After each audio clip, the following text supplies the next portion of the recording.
علامہ اقبال رحمہ اللہ تعالی نے ایک شعر میں خانہ کعبہ کی کیفیت کو یوں بیان کیا ہے: دنیا کے بت قدوں میں پہلا وہ گھر خدا کا، ہم اس کے پاسباں ہیں، وہ پاسباں ہمارا۔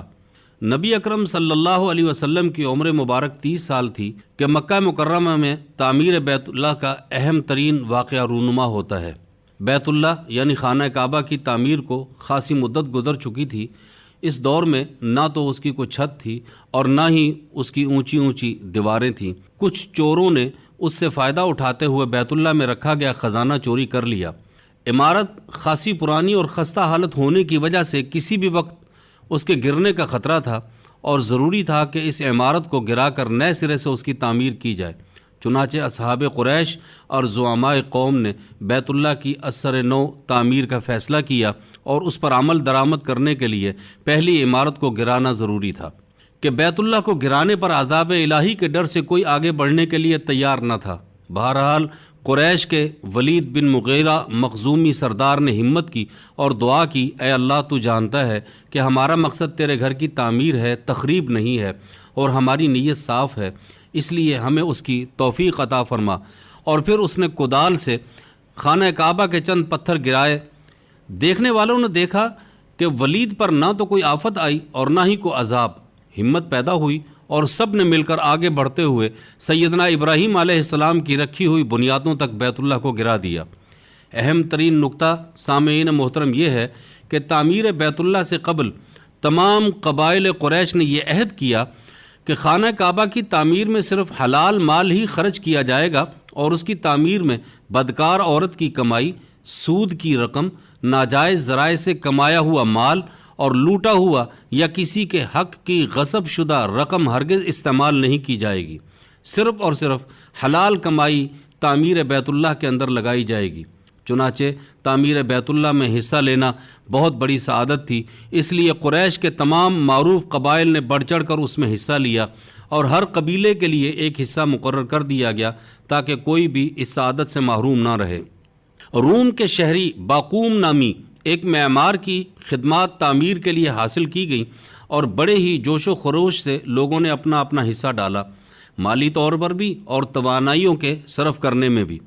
بنو ہاشم نے بھی تعمیر بیت اللہ میں بڑھ چڑھ کر حصہ لیا اور ہمارے رہبر و رہنما دونوں جہانوں کے سردار محمد الرسول اللہ صلی اللہ علیہ وسلم نے بھی اپنے چچاؤں کے ساتھ مل کر پتھر ڈھوئے اور محنت کی، یہاں تک کہ تعمیر اپنی تکمیل کو پہنچی اور تنصیب حجر اسود کا مرحلہ آیا جو کہ نہایت ہی مبارک اور فضیلت والا جنتی پتھر ہے۔ اس کو اپنے مقررہ مقام پر نصب کرنے کے لیے قریش میں جھگڑا شروع ہو گیا اور ہر کوئی یہ سعادت حاصل کرنا چاہتا تھا اور ان کو اس بات میں کوئی شک نہیں تھا کہ جو بھی حجر اسود کو اس کی جگہ پر نصب کرے گا تو اس کی عزت و شرف میں اضافہ ہی ہوگا۔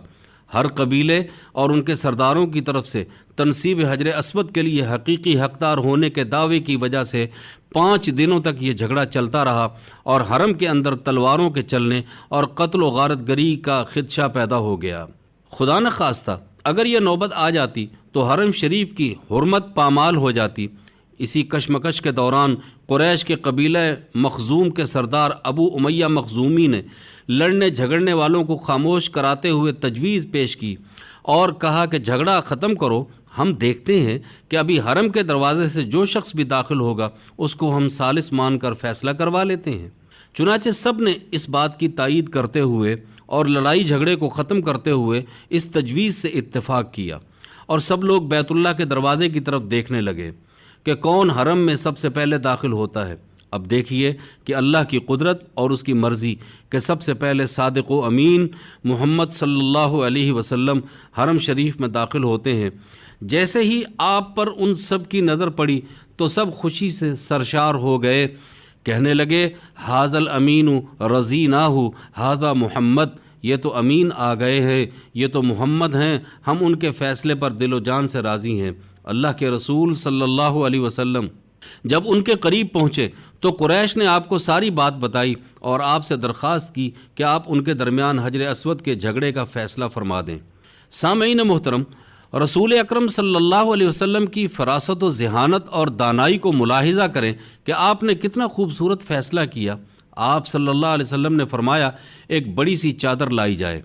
تعمیل حکم پر ایک بڑی سی چادر لائی جاتی ہے، آپ نے اس کو زمین پر بچھا دیا اور اپنے مبارک ہاتھوں سے حجر اسود کو چادر کے درمیان میں رکھا، اور پھر آپس میں لڑنے جھگڑنے والے تمام قبائل کے سرداروں کو بلایا اور ان میں سے ہر ایک کو چادر کے کناروں کو پکڑ کر اٹھانے کے لیے اور بیت اللہ شریف کے دروازے تک لے جانے کے لیے کہا۔ حکم کی تعمیل ہوئی، تمام سردار حجر اسود کو اٹھائے ہوئے اس کے مخصوص مقام پر لے جاتے ہیں۔ اللہ کے رسول صلی اللہ علیہ وسلم آگے بڑھتے ہیں اور اپنے مبارک ہاتھوں سے حجر اسود کو اٹھا کر اس کی مقررہ جگہ پر رکھ دیتے ہیں۔ اللہ کے رسول کا یہ فیصلہ بڑا ہی عمدہ تھا۔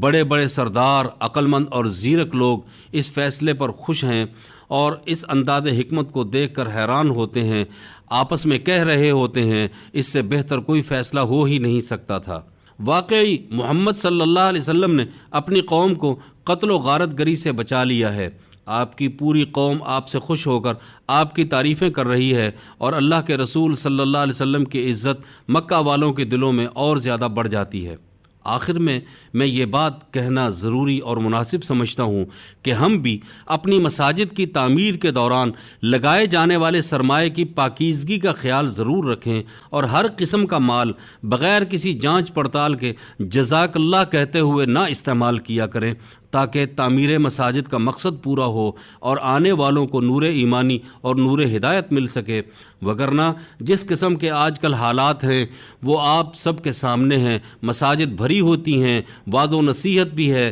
جلسے بھی مختلف موضوعات اور مناسبات کے اعتبار سے منعقد کیے جاتے ہیں، مگر وہ اثر انگیزی سے خالی ہوتے ہیں۔ وہ جیسے آتے ہیں ویسے ہی خالی ہاتھ لوٹ جاتے ہیں۔ سوچنے اور عمل کی دعوت ہے۔